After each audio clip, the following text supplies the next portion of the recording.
What's up guys, I'm BTC. Recently in some interviews, the Overwatch devs have talked about something that really needs more attention, and that is a map veto system.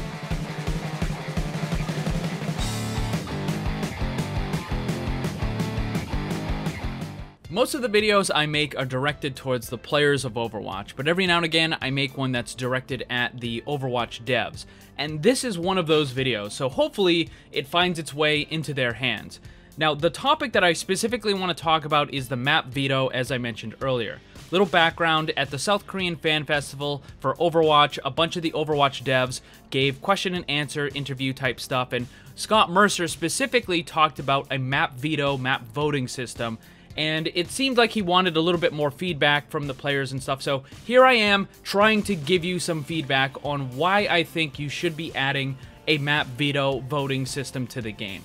Now, I understand the concerns that Scott Mercer laid out about how they would rather fix a map that's broken than simply avoid it and throw it into the trash bin and just nobody ever plays it again. I understand that. That makes totally perfect sense. And Blizzard has definitely tried to do this. Back in beta, they took out one of the walls near the second point for Temple of Anubis. They completely reworked the Horizon Lunar Colony. They've gone back to other maps and modified where the health packs are and all that sort of stuff. So they have gone back and tried to change maps and make them better. That's perfectly fine.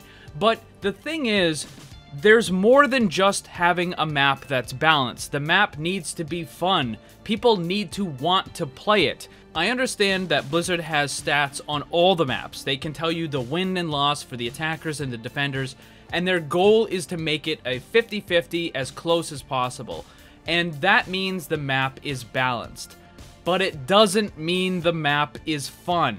There's no way for Blizzard to currently tell whether the player base actually likes to play on certain kinds of maps. Yes, there's going to be those people that will post on the forums, but you're talking about an incredibly small number compared to millions upon millions of players. And there's nothing in the game, or none of your stats are going to tell you whether or not people actually like to play those maps. Now, you could go by, well, what are the maps that people are leaving out early, but that doesn't really work because there's so many different reasons why someone might leave a match early. And you can't just say, well, it's gotta be because they don't like the map. That just doesn't work. There's too many variables. So you need to have a system where it says, hey, what do you like to play and what do you not like to play? And that's the map selection, the voting, the map veto, whatever you want to call it, that system. Because it's more than just, is the map balanced? It's, is the map fun? Do I actually like to play on that map or that map type? And I can tell you, I don't really play quick play all that much. Usually it's just to warm up or maybe to get background footage for my videos or something. But there are certain maps where when it pops up, I just immediately leave because I don't like them. I don't want to play on those maps. And of course, this is entirely subjective. The maps that I hate, other people might really enjoy. So why not let them play those maps and let me avoid them? Because it's just making my gameplay experience worse when I'm forced to play in maps that I simply don't enjoy playing. In quick play, it's not that big of an issue because you can just leave and go find another match. But in competitive, I'm locked into that map that I can't stand for the next 10 to 20 minutes. Or maybe it's not even a thing of just not liking the map. Maybe I've already gotten Route 66 3 times earlier today, and I just don't want to play it again. Maybe I would rather play one of the other payload maps, but for whatever reason, Route 66 just keeps popping up, and I just don't want to play it anymore today. Let me play something else. Or maybe there's a couple of maps that I specifically want to practice on. Let me pick and play those maps. Listening to Scott Mercer when he was answering these questions, he kind of admitted that one of their major concerns was that people would just stop playing certain maps or map types, and they would just go into the trash bin of oblivion, and no one would ever use them. And I understand that. When you put so much time, so much effort, so much work into creating these maps, to have the players just not play them, that can be pretty disheartening. I totally get that.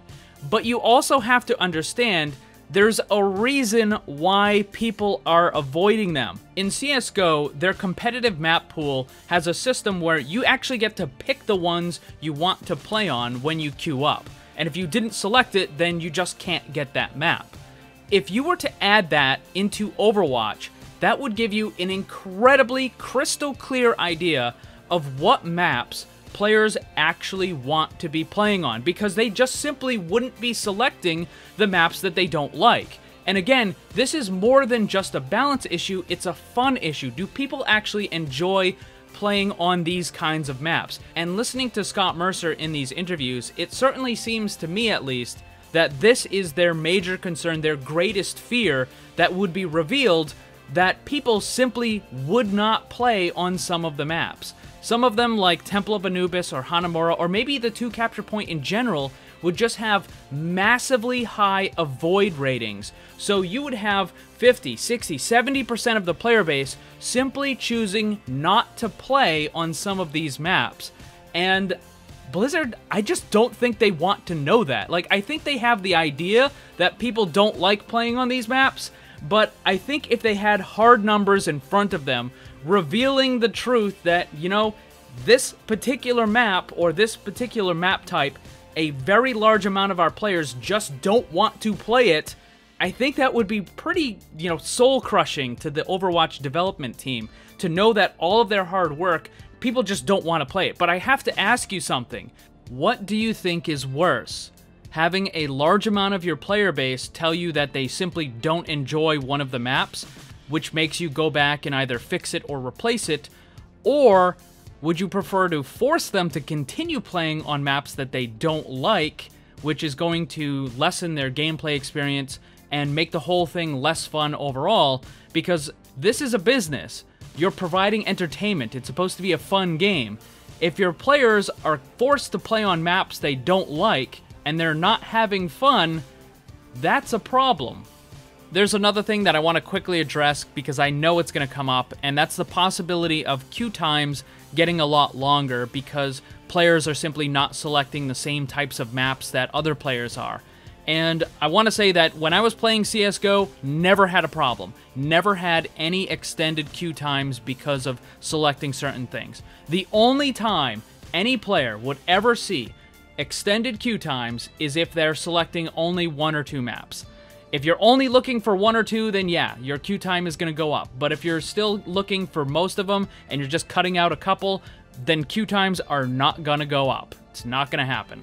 So in conclusion, Blizzard, Overwatch devs, I just don't see any downside to including a map veto or a voting system. Yes, I know it's going to cost some development time, but the benefits far outweigh any of the negatives that you would have.